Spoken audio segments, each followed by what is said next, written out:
In a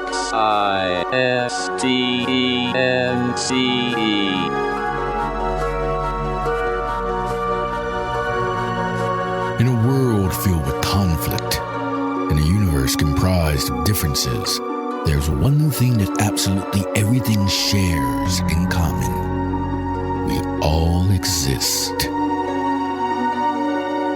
Including two guys named Jack and Michael, who like to chat about that very thing over a good cup of coffee. Let's pay them a visit, shall we? Existence Brewing.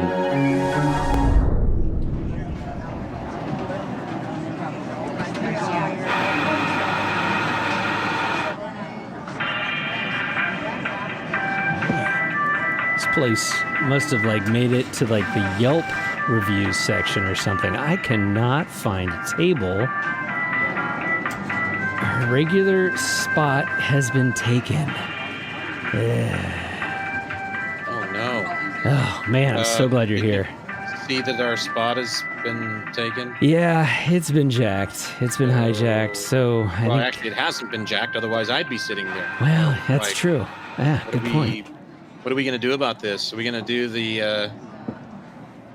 the whole as good as it gets, which appetites aren't as big as your noses? I mean, we're going to angle for that, or no? I think we need to just. Go? I think we need to just let it go, and we'll just sit over here next to Karen.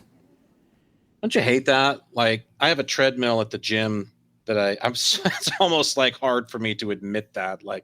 I got this treadmill at the gym and it's my fucking treadmill. It's the one I use, and I don't like anybody else using it. So when I go in and somebody's on it, I'm like, get the fuck off my treadmill. It's yeah, it belongs to the gym. So, but it's still, isn't it funny how we're like that when we go in, somebody's in my seat, somebody's using my treadmill, somebody, it's understandable when you're a regular. You were checking, you were saying something about slip timelines not too long ago. And I always think it's funny too, when you go to the gym, at a different time than you normally would go to the gym. And then you see the other guy, you see Theo, who also uses your equipment. And so he's like your doppelganger. He's like the guy who uses it when you're not there. And he's the other side of the mirror. Yeah, he's the alternate.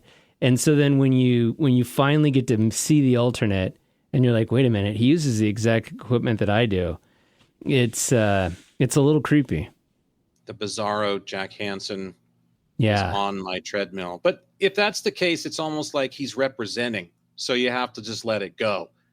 That's okay. If I were to go in and see my bizarro double, my other side of the mirror doppelganger, my ether doppelganger is using my treadmill, that's okay. He's representing, we're still on the treadmill in some capacity.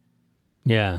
So it's better than Ralph or, whoever it is. I mean, I like, what I like and this is, of course, you just say, what I like at the gym. And of course, anybody's going to say, if they know Jack straight, they're just hot chicks in tight outfits. Yeah.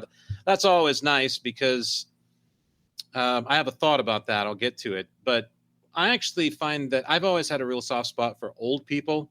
I love to see old people at the gym. And when I go, that's when all the old people go because it's middle of the day when I get off work. And there's some of the trainers there that are helping them out and showing them the machines and stuff. And I think it's great. It's just they're in there, they're doing the best they can. Some of them, I mean, it's clear they are worn the fuck out. Their bodies are done. The one guy moves, he has a walker, and I see him come in once in a while. He comes in with his wife and he's got a trainer, and it's basically just to keep him moving a little bit, but he moves on that walker at that creeping pace. You could literally put him next to an earthworm that has duct tape sadly entangled on one of its end or both, and it's going to outdo him in a head-to-head race. I mean, the guy, he can barely move, and yet there he is. He's in there. And I've always found the friendliest people at the gym, the only ones that have ever said anything to me or interacted with me have been the old fellas who've been like, hey, you're really giving it hell. You're sweating up a storm. I'm just oh, yeah, that's me. And they're just what do you got that thing ratcheted up to? And I'm just well, I was on a 10 incline today. Whoa, holy moly, a 10. I can barely do a 2. And boy, you're Mr. Strongman, aren't you? Boy, well, you're doing a hell of a job. They're great. I love them. I really do. So There's something different about you today. Have you changed your hair, or you like your kicks or something? There's something changed about you.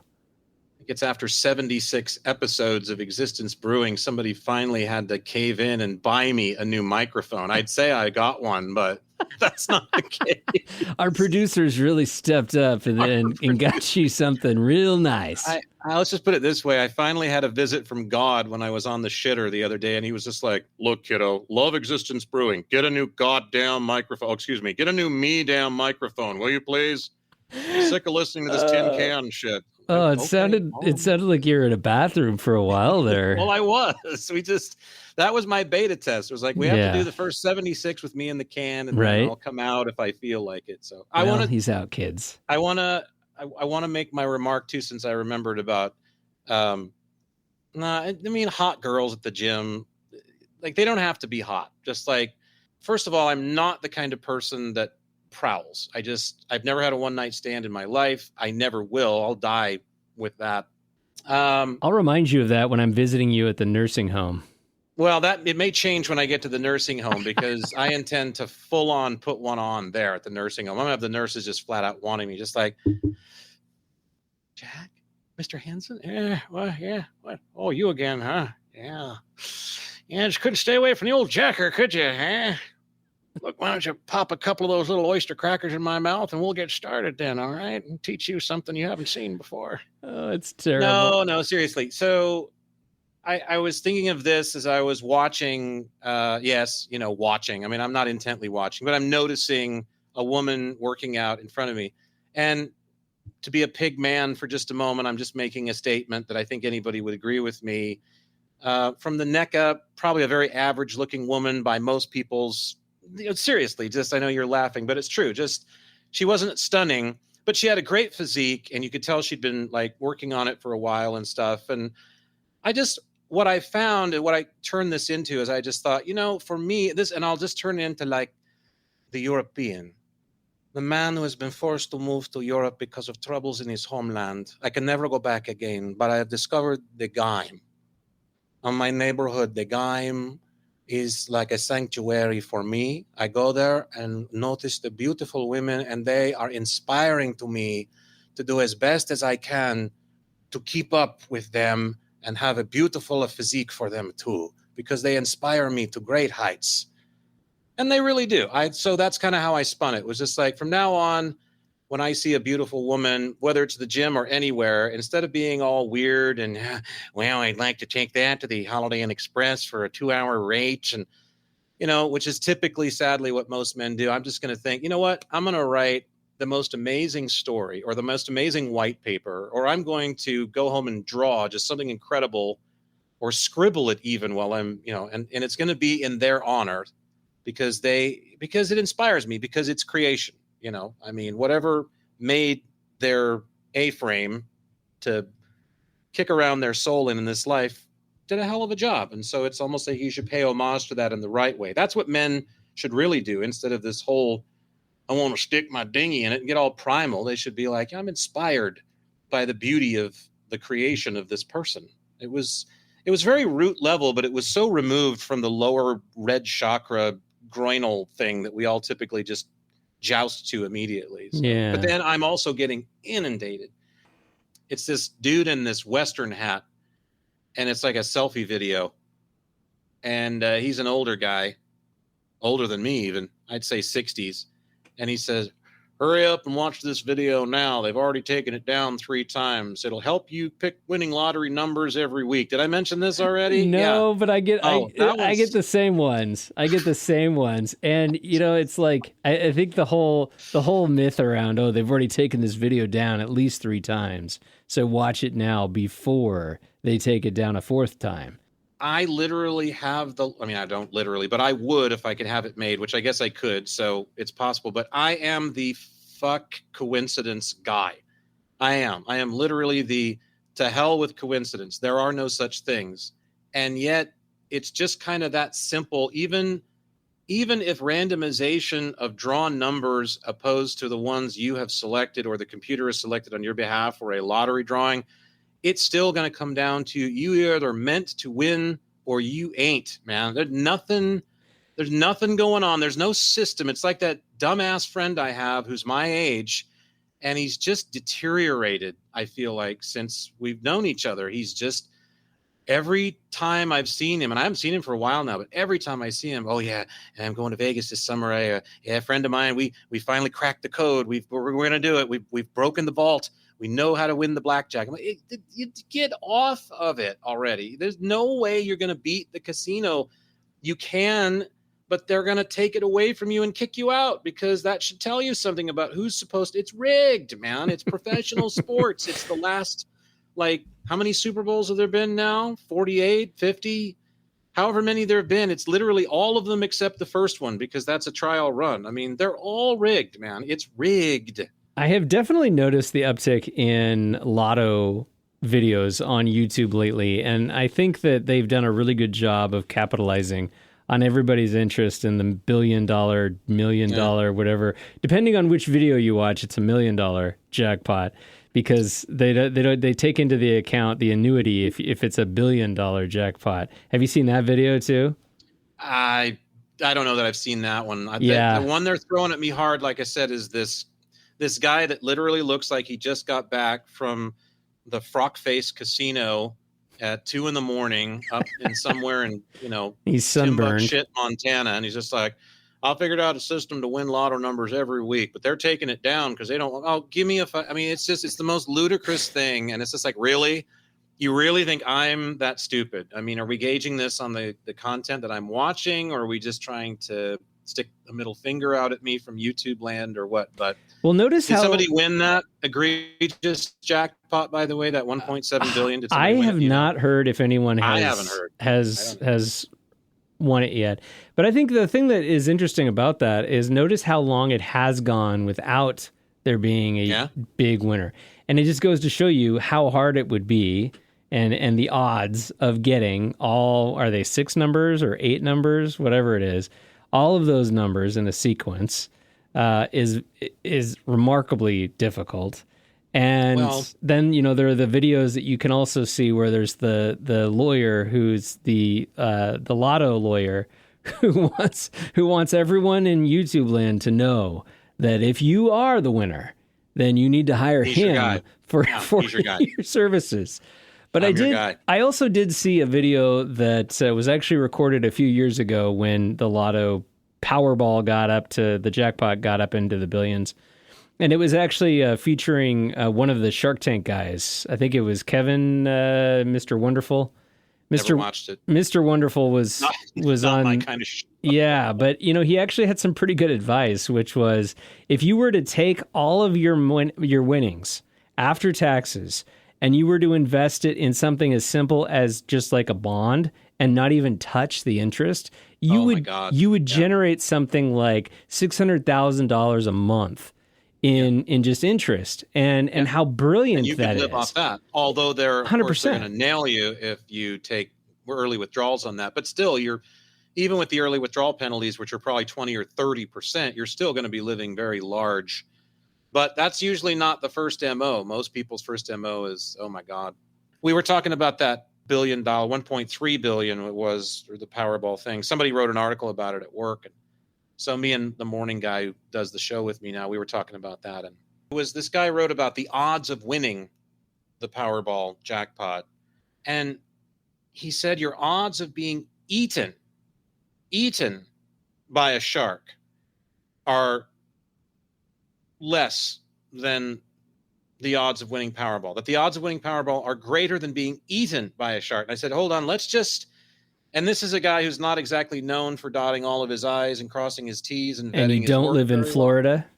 I'm just thinking to myself, okay, bitten is one thing, but Quint was eaten by a shark. Oh yeah, Quint was completely devoured by a shark. Straight up swallowed. Pulled off the boat, swallowed. And I remember the first question I asked, even when I was 5 years old and saw that movie for the first time, when they brought it back in the summer of '77. After I wasn't allowed to watch it when I was 3, and it's those eyes, son of a, and the shark blows up at the end, and I literally look up at my mom and go, was Quint in there when that happened? Like, well, here's pieces of him everywhere right now. My mother's like, just don't, because I was always like sleuthing at that age. Even I was like, Quint was just eaten, so he's not digested a bit. Like, so his parts are flung all over the place. Like, no, in reality, Quint was probably like Lieutenant Dan, and he was just like bobbing in the water for a little while. I can hear who's the fellow who played Robert Shaw, who played Quint? I can hear him now. They gave you the Congressional Medal of Honor. They gave you. It's those eyes. It's those beady little eyes. Black eyes, like a doll's eyes. Dead eyes. So anyway, I was just like, I really don't know that that's true.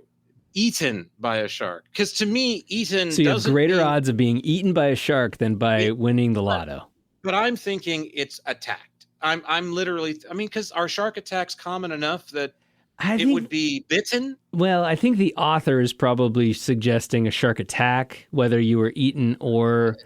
I'm sorry, I'm a details guy. This is why I do what I do for a living. Eaten is different than bitten. Well, absolutely, but I think they were probably plenty of things in my life that I have not eaten.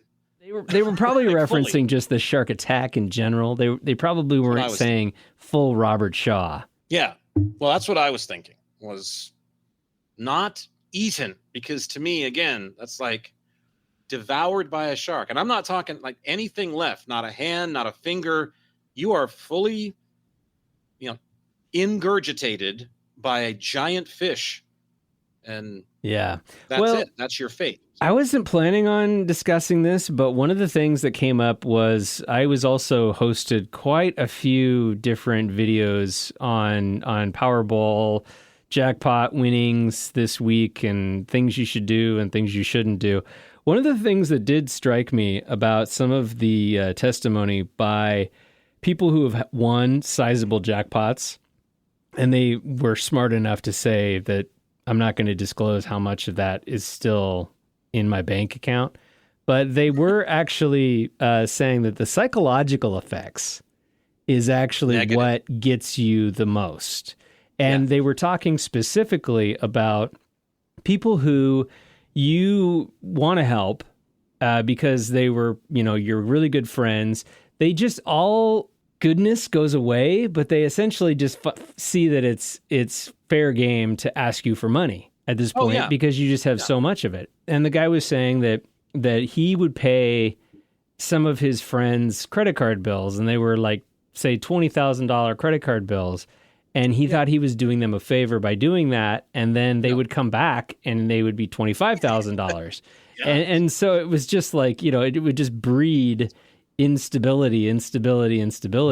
The other thing that somebody said, which I thought was the most poignant, was everybody looks at you differently when you are the winner of a lotto because you didn't have to do anything to earn that money.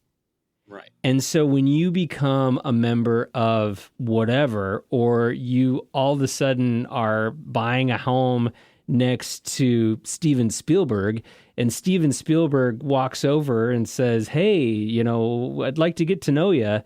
Who are you? And it comes out that you were just a lottery winner, then they look at you differently. And I think those were some of the psychological effects. And you feel like you're kind of a little bit isolated in an area where people don't really have a good understanding of what that's like, because there are very few lottery winners. Yeah, there's a word for that. Actually, it's called a parvenu. And a parvenu is a person who, I think the definition is actually a person of obscure origins who gains wealth or celebrity status. But it would qualify, I think, in this case. It's somebody who just instantly attains a great amount of wealth, and like you said, can move into neighborhoods where there's all these prestigious people who seemingly earned it. Now, we get into, again, what's the difference? Because you're still living in the same fucking neighborhood. So, you both have the same view. So I would argue, well, that's just the way that our system is set up. And, you know, I talk about this all the time. We've talked about this ad nauseum, probably on my side, because of the Kardashian thing, you know, The who? with like, yeah, exactly. Like, who the fuck are you? You didn't do anything. You're just pretty and rich and pathetic. And that's not a reason for us to keep up with you. You're not interesting at all. So, I mean, without going down that rabbit hole again, it's kind of the same thing. It's just like, I'm Steven Spielberg. I write amazing stories and, you know, can hold a megaphone in a director's chair like no one else. And, you know, I'm the guy that actually portrayed someone being eaten by a shark in a movie instead of just bitten for one. I mean, you know, whatever you say. While you're here, Stephen, I know I was just watering my rose bushes, but while you're here, could you explain to me what is the difference of going full Shaw versus just being bitten by a shark? I can see him pushing up his little glasses now and just going, well, I think the first thing we have to do is define full Shaw. Is that like, because we have that term back in Jerusalem, full Shah. That's when we, you know, talking about Iran. It's like if you go full Shah, then you're totally westernizing the country again instead of the Ayatollah, like what he's done. So yeah, the only difference when you're in that kind of a neighborhood is the dog that's pooping on your lawn just happens to be Charlie Sheen's dog. Here's the thing, though. I think that it doesn't come down so much to the esteem of what you've done in life to get to that mansion that you bought with, because money's money and it spends the same. The bank, the real estate agent, the county, certainly, and the tax base, everybody's, it doesn't matter who you are. There are exclusive neighborhoods, yes, where you have to be somebody, but generally they're going to take your money. They don't care who you are, as long as you have the money and the money is still flowing. It just keeps coming in. So in most of these places, though, I really don't think it's the fact that, I don't think Steven Spielberg takes offense to the fact that someone who isn't a prestigious director or artist of some kind has moved in next door to him. I would like to think if I moved in next door to him, he would be pleased. He'd be like, because Jack, even though I may not see eye to eye with him, as we've talked over the years, over the rose bushes about everything, he's intelligent, he's personable, he does the best he can to be empathetic, sympathetic even when necessary. He's always been kind to me. He seems to be fair. You know, there's a balance of like what's going on over the rose bush. I'd like to think he would think the same thing of you if you moved in next door to him as a person who suddenly had a windfall and decided to populate that address. The problem we have is the Mountain Dew slinging hordes of fucking people in the world that are going to win that jackpot and move in next door to him. Where Stephen, even if he were pushed into an impoverished plight, you know, a circus of penury that he'd never seen coming, the sky falls in on him just the same. He would hate living next door to these people, no matter what income bracket he was in. You know what I mean? Like, hey, Steven, how you doing? Where he may actually be at a barbecue and he has to reach for a Bud Light. Yeah. I can see, again, I think Steven's a pretty good guy too. So I can just kind of see him saddling over to whoever the nicest looking woman, the friendliest looking woman, I should say, at the party is, and going, you wouldn't happen to have an olive for this, or just a little plastic sword to like sling through the pop top even? Could we just go that far? No, I think that's the problem. And I've seen a couple of YouTube rabbit holes before about hillbillies who hit it big and move into these ritzy ditzy neighborhoods with, you know, affluent, well-educated people. And it's a nightmare. And they would be a nightmare no matter where they live, because they are a fucking nightmare. I lived in Northwest Florida. I was surrounded by it. And yes, it's a problem. And it's not a problem because, you know, again, it's so easy to have all these prejudice built up. It's not a problem that they're from Alabama, because people from Alabama can also be of extreme intelligence and, you know, all these other wherewithals. But it's the complete lack of interest in possessing any politesse at all that is the problem. There's just a, you know, I'm taking up space in the world, and you better fucking like it, because I live next door to you now, and I'm hucking chitlins over the rosebush, and you're shit. What are you gonna do about it, motherfucker? You know, it's just like, you're an uncivilized pig. You're a fucking asshole, and I don't want to live next door to you. So I kind of think, honestly, it has more to do with that. I'd like to think than it does with, even though I hate rich people, quite honestly, I am not crazy about people who have a lot of money in general. I hate to make that sweeping generalization, but, you know, extremely wealthy people anyway, I don't care for them, because I think they could be doing more for the world. They don't have to live up there, you know, to get away from it all every day. I think they can come down and live somewhere in between the unwashed masses and the sparkling ivory of the towers, at least.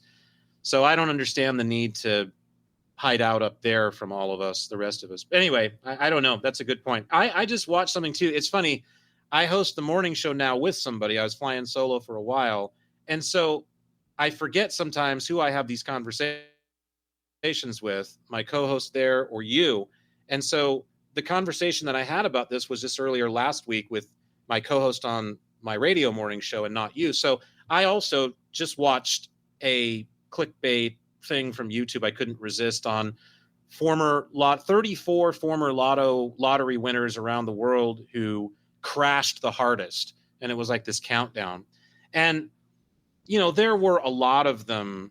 Like, it was an assortment of reasons that seemed to rise to the top for why they went bust after winning, in some cases, a lot of money. Like, we're talking hundreds of millions in some cases, and they had nothing to show for it after just so long. It seemed like one pool was the winners were just doomed to fail because they were extremely uneducated. They had no one around them who had their best interest in mind at all. It was just a predatory landscape from the moment that ticket hit it. They were drug addicts already, or they were former or recovering addicts or something. So they were just in a really bad plight. Yeah, they really were. There was a sword of Damocles over that lottery ticket from the beginning. The other batch, of course, were just egregious and stupid with the money. They just literally thought that now I have all this money and I can afford anything that I look at. And, you know, you dream about it when you go to the mall and you say, oh, I only make so much money as a waitress, but one day I could go in Macy's and I could just, you know, buy whatever I want. Well, suddenly Macy's becomes Saks or becomes Gucci, and the belts with the outfits go up from $1,895 to $1,895. Yeah, the toothbrushes cost just a little bit more. Yeah, that stuff piles up really quickly, even when you have millions in the bank. So there was that lot, of course. But then there was also, I would say, a fair number of them, alluding to exactly what you just said. They were kind people. And they gave away a lot of their fortune without realizing it to strangers even, but mostly to people whom they knew, who were just, again, predatory. They just, you know, Uncle Jack hit the lottery and I'm knocking on his door and I'm doing it every time I need anything. And Uncle Jack's a nice guy, so he's going to give it to me. And before you know it, Uncle Jack doesn't have any money. And then, well, Uncle Jack can fuck off because he ain't got nothing. He was never nice to me anyway. He should have given me more. You know, and it's a terrible world in some ways. And so money, I always liked this saying, even though I've never been a lottery winner, but I always felt like this was very true. I think this is the way to summarize all of this. And I think we've talked about this before, touched on it before, but it should go saying again, if you were happy before you won $100 million, you're likely going to be happy with $100 million. If you were a miserable son of a bitch before you won $100 million, you are going to be a miserable son of a bitch with $100 million, because it's a dispositional energy that the financial aspects of your tangible world can't change. It's about how you perceive life and how you live it. And it has very little to do, if anything, with what you can afford to fill it with. Yeah. And a train wreck's going to be a train wreck no matter how many zeros you have behind your bank account balance. Yeah. Yeah, exactly. I do have one thought, though, on alpha males, since we were kind of shooting arrows at them a few episodes ago.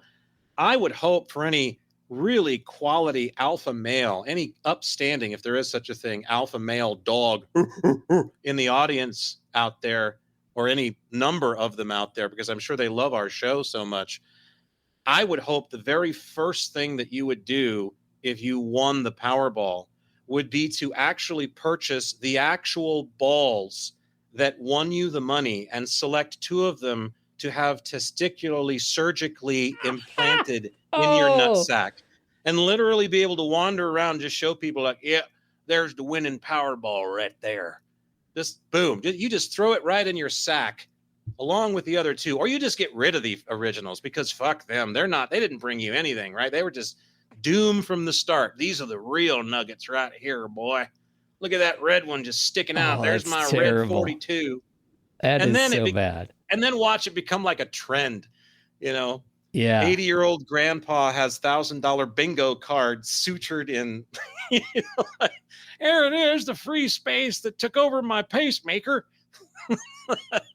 Oh, that's terrible. You've just invented the latest bionic trend. Well, these idiots already fucking do that to their dogs. You know this, right?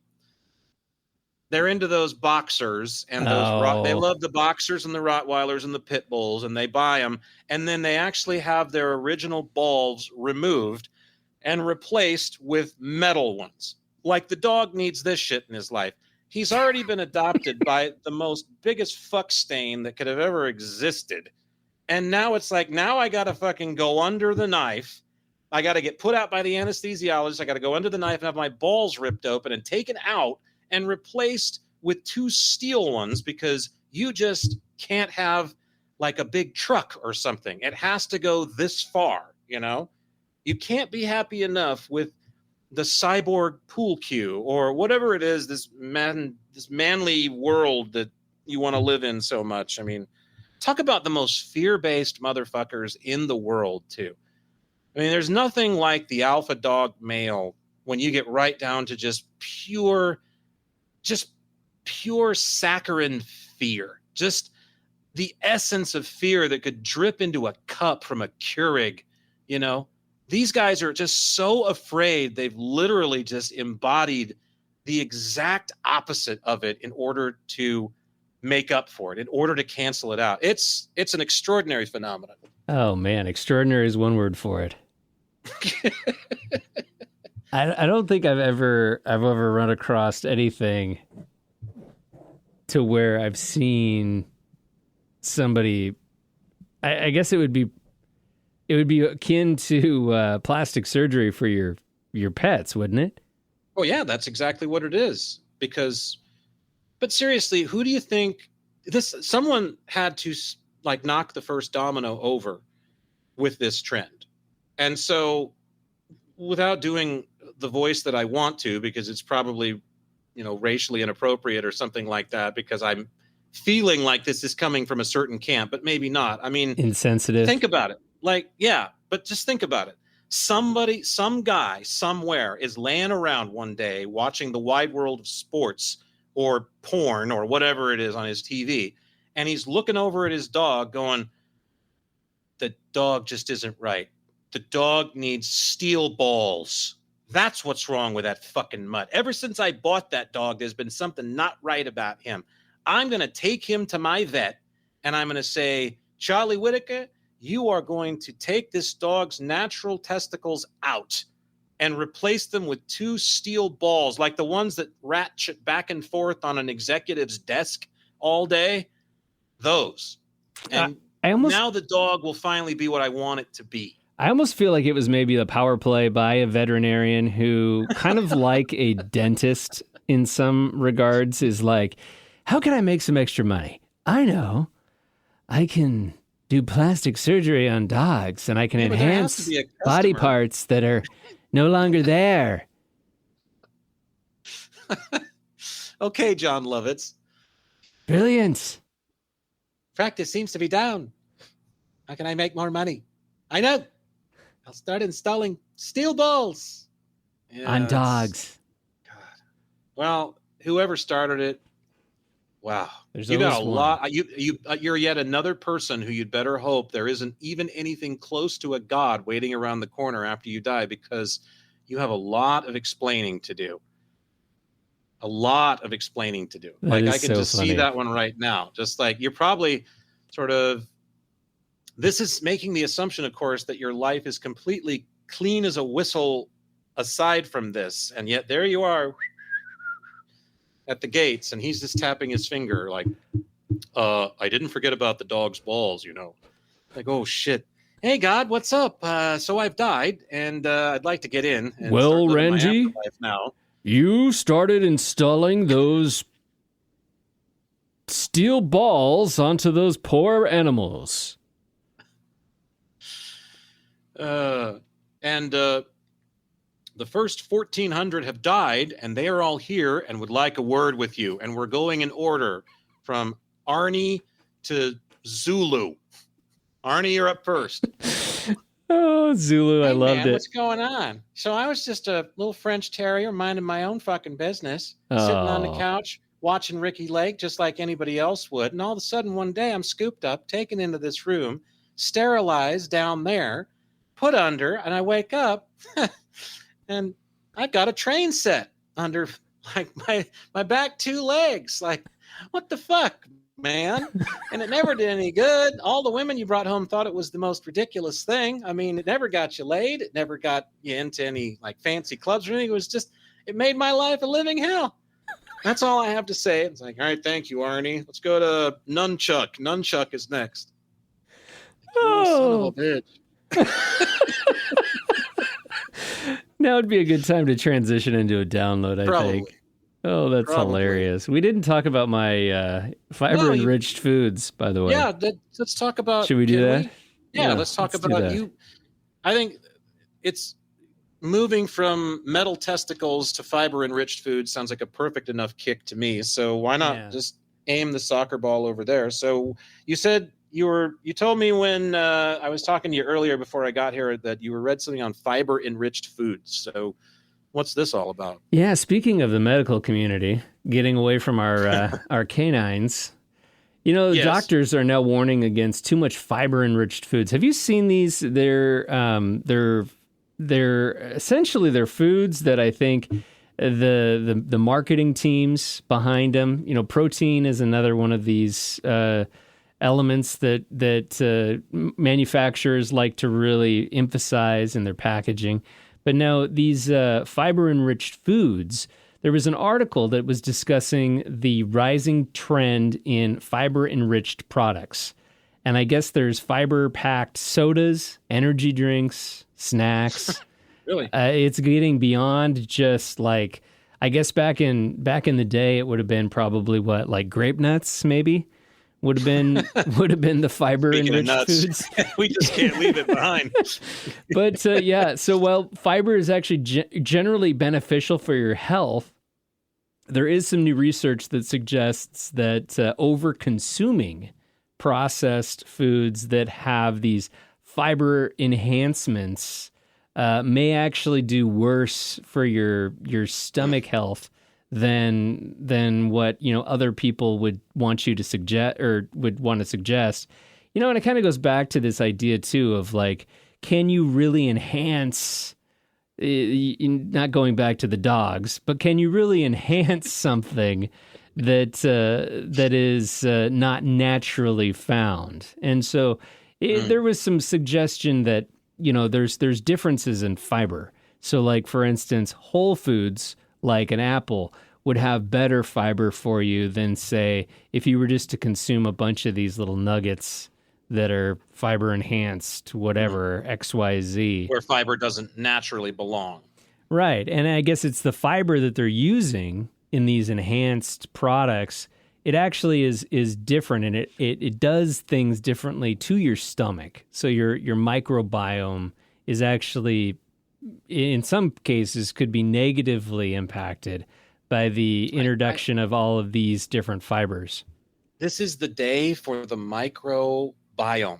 I'm not sure that I'd ever heard that before from anyone. And you are like, maybe not the ninth, but it's like the fourth time I've heard it today, because Maddie has this app and she scans things like just incessantly with this thing, and it rates products based on how good they are for you from 1 to 100. And so your first clue should be anything that doesn't naturally come packaged with a barcode, except hemlock, is probably okay, because it has to have a barcode to scan in order for you to know. So, but it rates things based on if there are potentially dangerous or hazardous additives in these things. And so she was talking about the microbiome earlier today too. Okay, so it sounds to me like fiber has not befallen one of the things, and usually it's a whole food like broccoli or coffee. Coffee and eggs seem to be the top ones.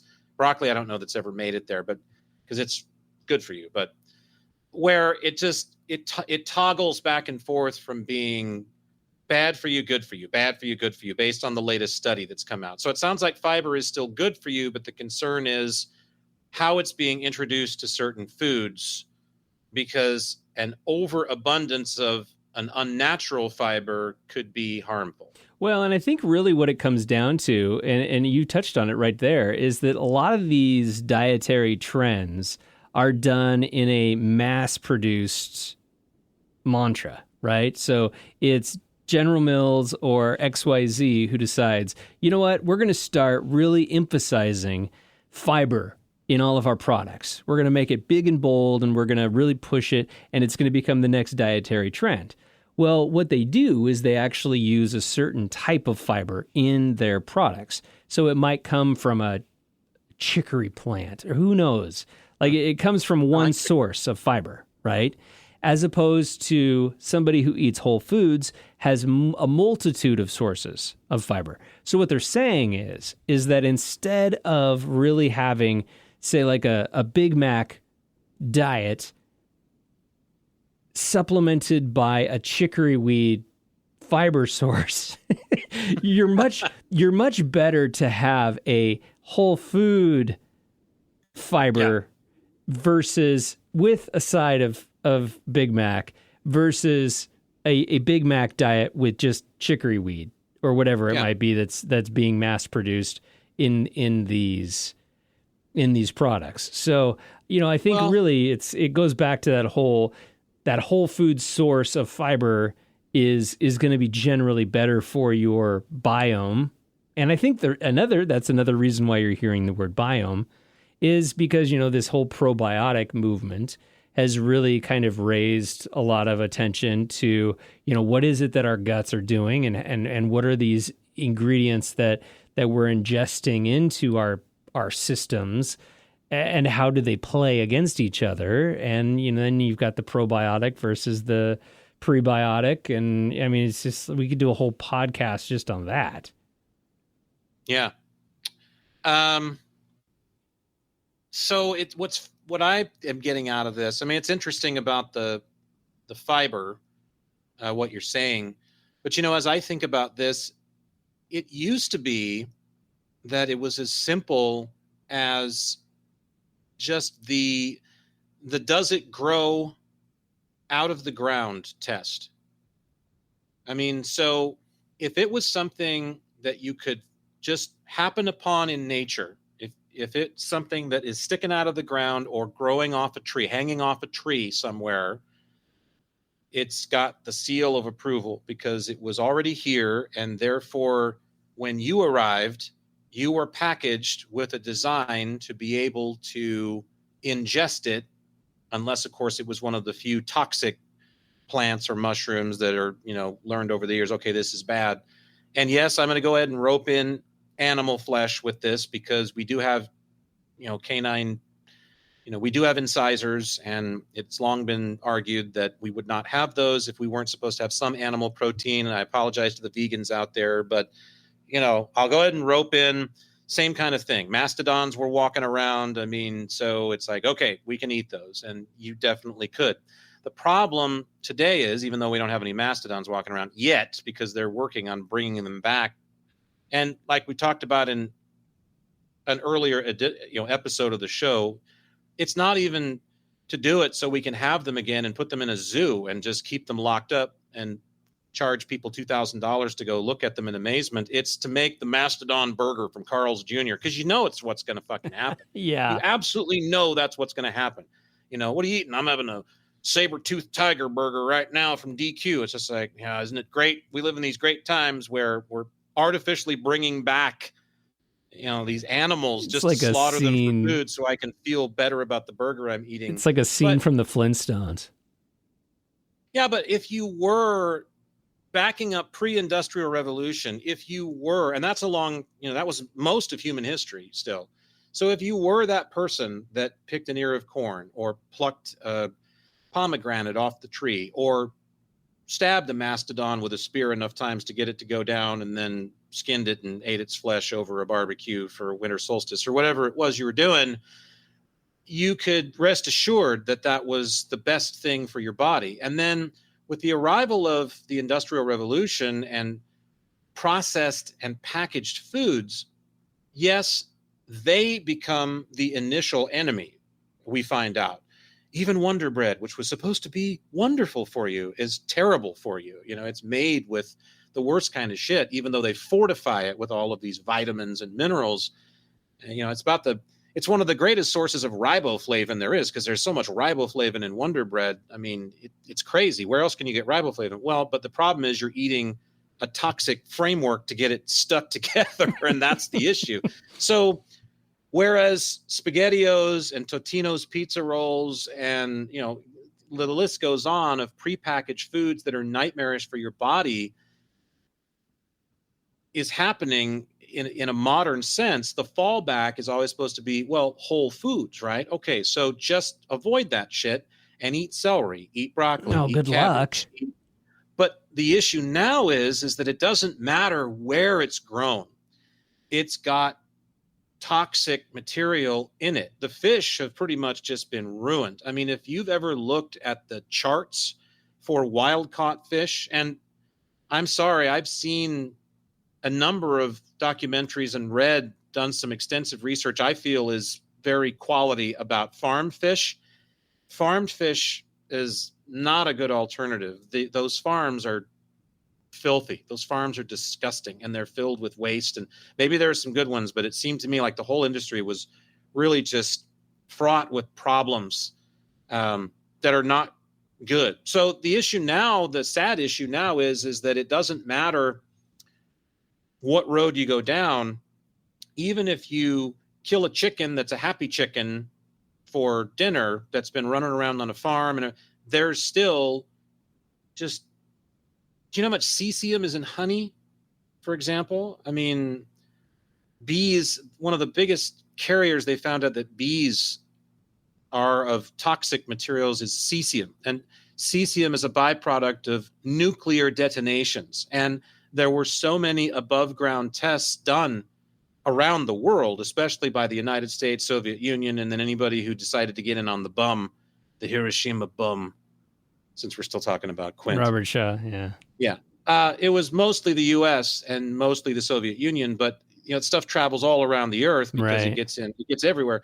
So the bees, thank God they're still with us, but they're packing a lot of cesium with them. And of course they're imparting that into their honey. And then I love honey. I mean, honey is supposed to be nature's perfect food. That's why the ancients called it ambrosia, is because not only is it sweet and sticky and delicious, and you can have outrageous like Roman sex in it in addition to eating it. That's terrible. It's also incredibly good for you.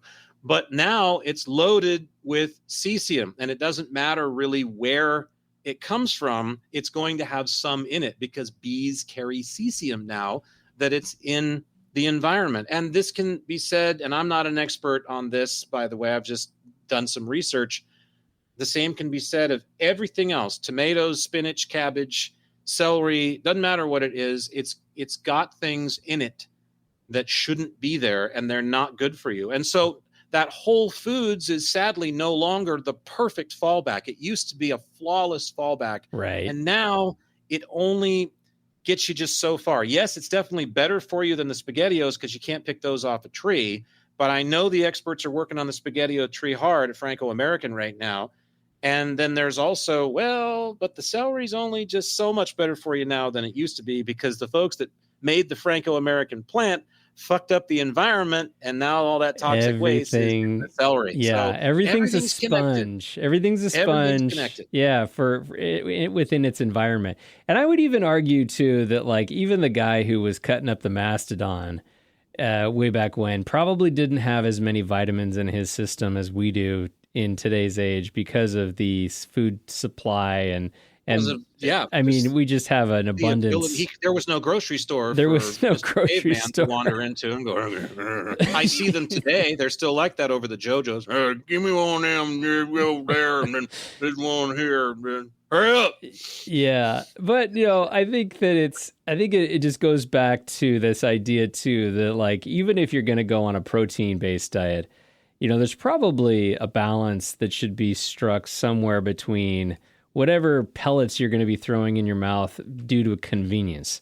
And I think that's ultimately what it all comes down to is convenience and the ability of us to make healthy choices versus convenient choices. And 9 times out of 10, the convenient choices are going to win. Yeah, because that's just baked into our society. And, I think I even will fall victim to that on occasion. I know for a while I did because I was just tired of preparing food. I just literally was done. I was so sick of cutting vegetables every day, and that I think I fell into a little trap with too many processed and prepared foods. And I'm very mindful of those things. And I think I was just mixing in too many. And so we've had to go back to, nope, you got to take the time if you care, because it starts to show in your health. I start to feel worse. You put on weight. It's just not good.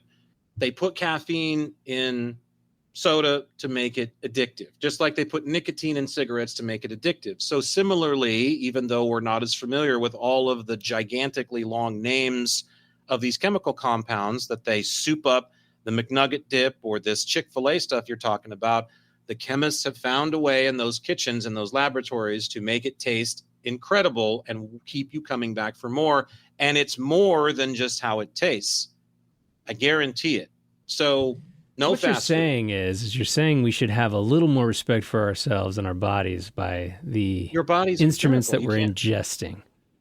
Well, just because we live in times when the body can be artificially enhanced, or even you can't replicate the miracle of your physical body. Your physiology is a miracle. No matter how unhappy you are with the body you got because you've had aches and pains since the time you were a kid, or you've got a big overbite, or you don't like your face, or you are puny, or you think you're too tall or too short or too fat, or no matter how, all that vanity, your body's a miracle.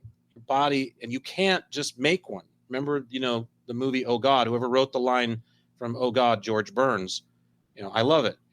You try to make a fish from scratch. You can't. And it's the same for a human being. You can't make one from scratch.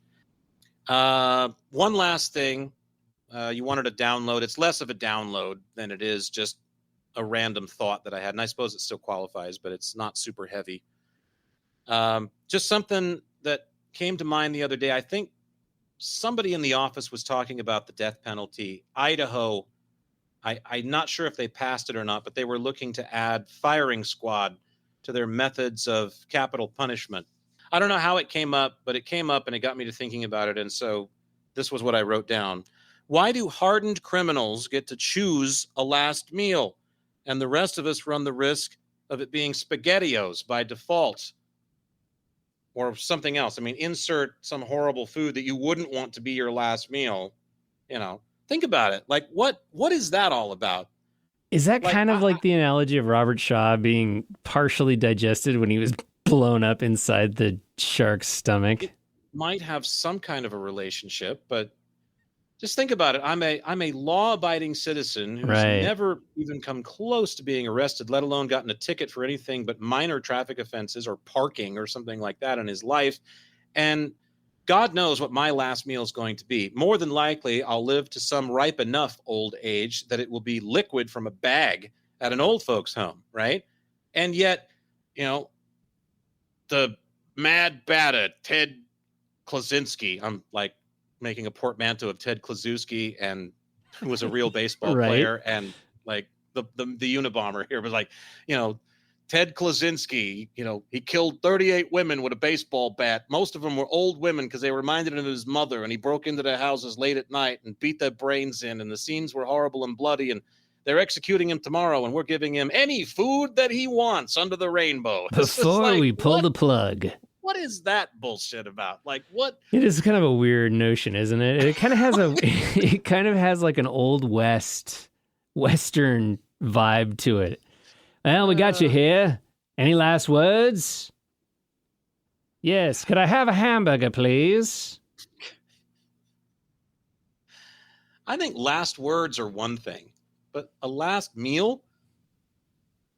I don't know. It seems, I just got to thinking about it and I thought, I don't get a last meal. I'm literally left not knowing what my last meal will be. More than likely. I mean, I suppose there are a couple of prongs in the endless scenario of Jack Hansen's eventual fate in one line of existence or another where I would be granted a last meal. I would know what it was going to be, but they're very slight, and all things considered, I don't know what my last meal is going to be. And I don't really care that much, but it just seems a little off balance to me how we reward it is kind of fascinating the most heinous people in our society who get caught with, hot fudge sundae and, big buckets of fried chicken and just anything they want. It's Thanksgiving and they're designing the menu.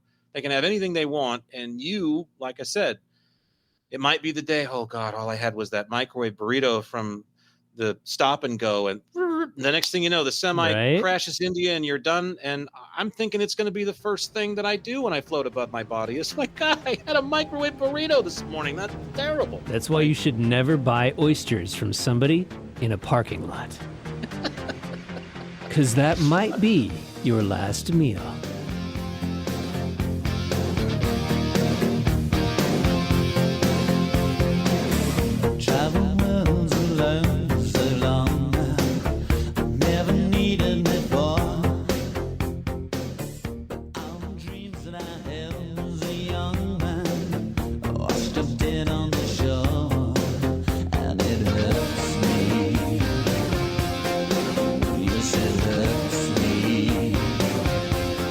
What a song to take us out as I chomp on my fiber-enriched nuggets for the rest of the afternoon. Yeah, you enjoy that fiber-enriched Chick-fil-A. And I want to know what happened to the C in Chick, by the way. What'd they do with it? They sell that C? It fell off. That's probably what it was. It was probably like some other corporation said, hey, we'll buy that C from you. Okay, we'll sell it to you. This reminds me of orchestral movements in the dark. Oh, that's a good enough analogy, I think. It's close. Roman Gray. Yeah, Canadian artist, Roman Gray. Probably same vintage. IBU. Well, all this talk about fiber and fast food got me thinking about IBS, so I thought, why not IBU?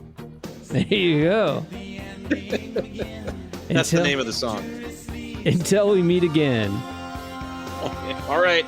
I'll still be sounding better.